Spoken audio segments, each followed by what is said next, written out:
සුබ දවසක්. මේ ඖෂධ පැළතුනක පැකේජ් එකක් විදිහට ලබලා දෙන්න තමයි මේ සූදානම් වෙන්නේ. ඒ පැකේජ් එකට ඉඟුරු පැළයක්, කහ, ඒ වගේම කෝමාරිකා ශාක පැළයක් තමයි පැකේජ් එකට අයිති වෙන්නේ. ඔයගොල්ලන්ට මල් පෝච්චි වෙලත් හිටවන්න පුළුවන් ලස්සන මේ අලංකරණයට, මිදුල අලංකරණයට, ඒ නිවසට. ඒ වගේම මේ විදිහට මේ වගේ කවරවලත් හිටවන්න පුළුවන් ඔයාලට.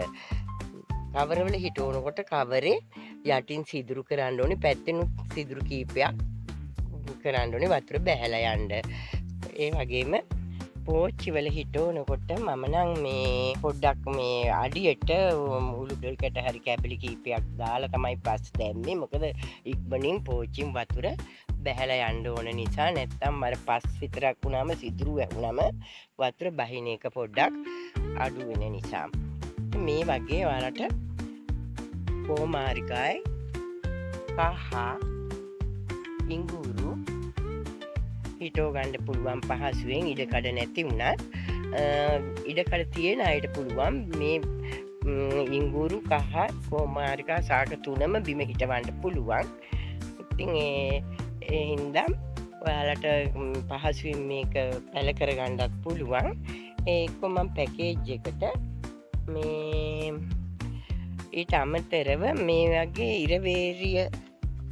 ඉරවේරිය ශාකයක අත්තකුත් ඔයාලට එවනවා නොමිලේ ඒ පැකේජ් එකට.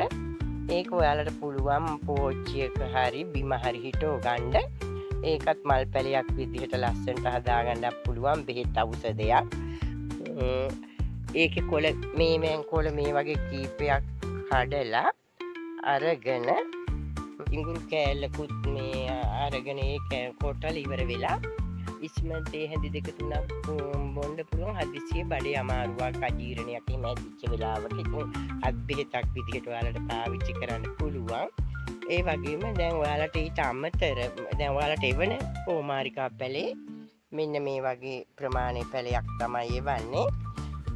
මේ වගේ තමයි කහ පැලේ.